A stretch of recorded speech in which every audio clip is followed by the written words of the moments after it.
Good morning, everyone. Welcome to Chemistry Form 1, Lesson 1. The topic is organic acids and mineral acids. Organic acids and mineral acids. So let's talk about these organic acids in details, starting with organic acids. Organic acids are acids produced by plants and animals. So these are acids produced by plants and animals. How do we know that these are organic acids? It's because they have carbon atoms. Let me get a highlighter.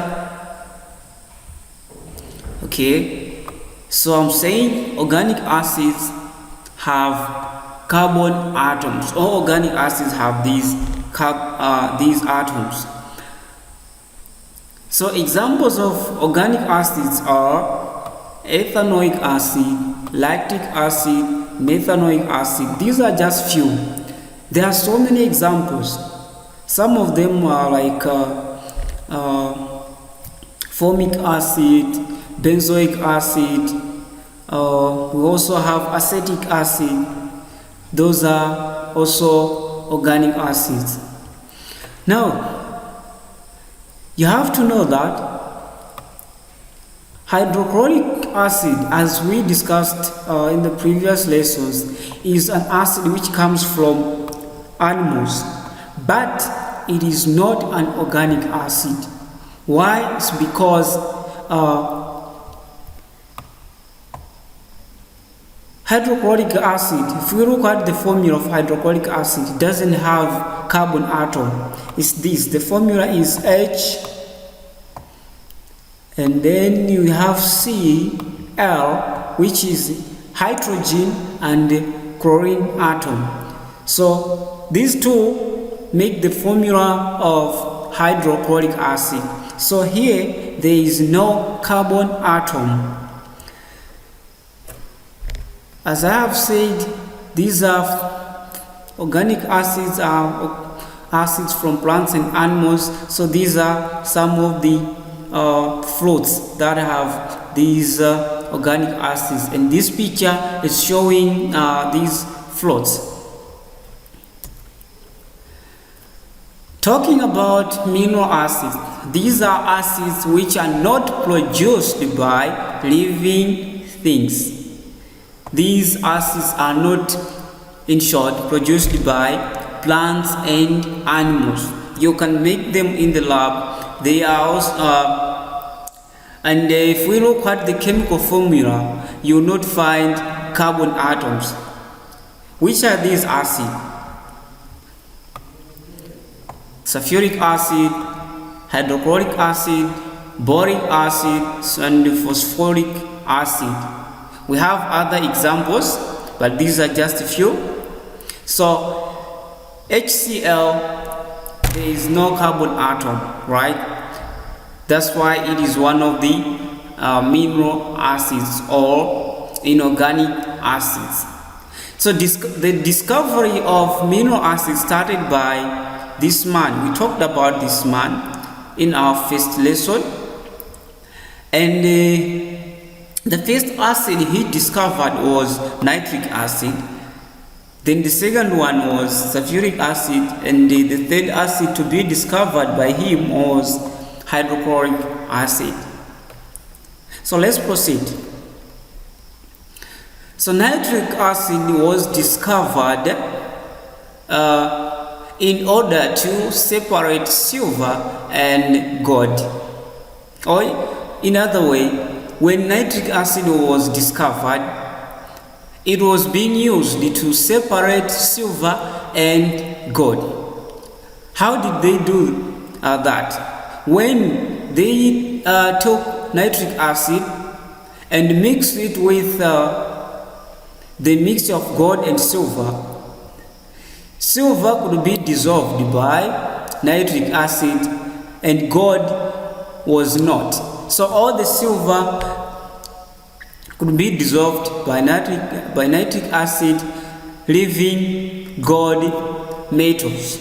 So the people could take this gold, pure gold, and use it for other things. So this is just a bottle of nitric acid.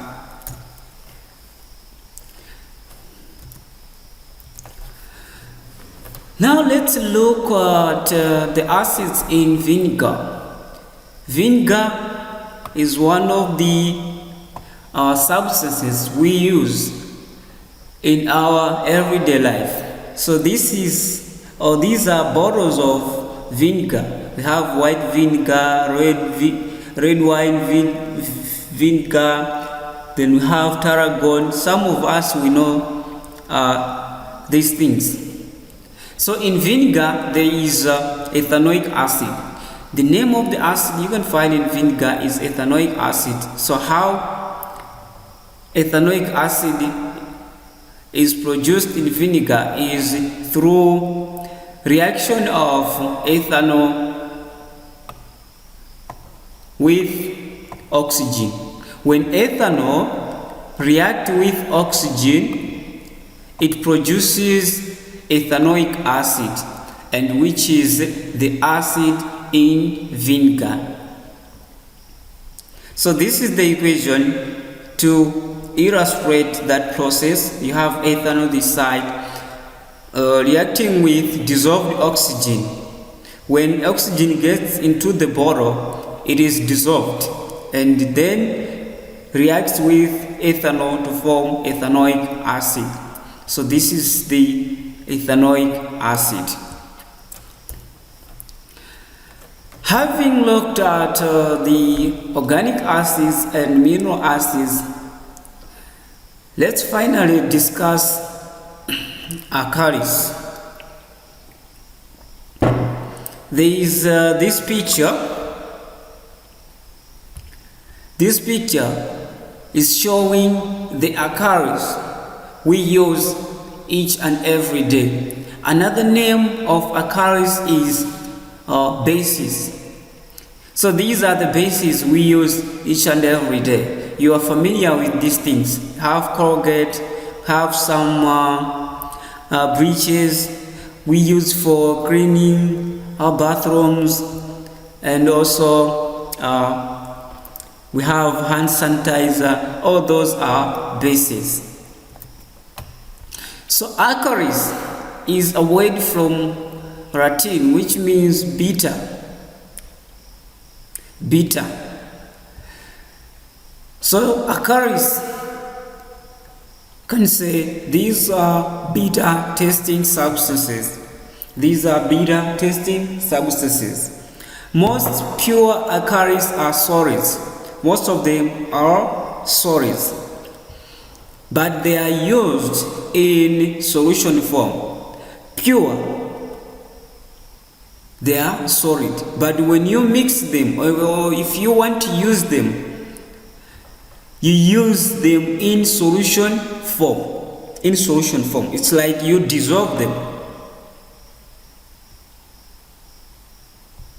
It's like you dissolve them to be in solution form. Examples of alkalis we have sodium hydroxide, potassium hydroxide, calcium hydroxide, and also ammonia, except maybe this one.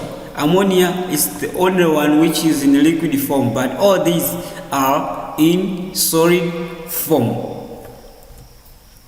So calcium hydroxide is also known as slate lime. Slate lime. It is used in industries to make bleaches and whitewash. We all know lime that we use to paint our houses. So those are white substances that we use, and it is calcium hydroxide. The whitewash itself is calcium hydroxide. So a weak solution of calcium hydroxide is called lime water. Lime water, it is a weak solution of calcium hydroxide. It is used to test for carbon dioxide gas. How? If the gas passes through lime water, it turns the lime water milky. It turns the lime water milky. I'll show you how this happens, because here we have the lime water, and I'll send you the video of lime water turning into lime water milky when carbon dioxide gas passes through it. So properties of alkalis: they are bitter, yes. They are slippery or soapy. All soapy kind of materials are alkalis. They have a pH of less than 7. Remember, for acids the pH is greater than 7. But for acids the pH is less than 7, not greater than 7. Should be less than 7. But for alkalis the pH is greater than 7. They are corrosive. They turn litmus paper blue, and also they conduct electricity. All alkalis conduct electricity. So finally, I have these questions, 3 questions. The first question says, how do you think these terms came to be used? Which terms? Organic acids and mineral acids. Of course, I have explained in my presentation why are we calling them as organic acids and also mineral acids. The question 2, why should acids be treated with care? And 3, how is dilute solution of acid different from concentrated ones? How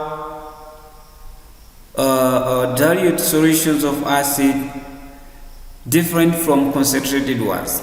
So you can write me back using a test, or you can just send a picture. You can just send a picture of whatever you are going to write. If you have more questions, you can always ask. Thank you for watching this presentation. Have a good day.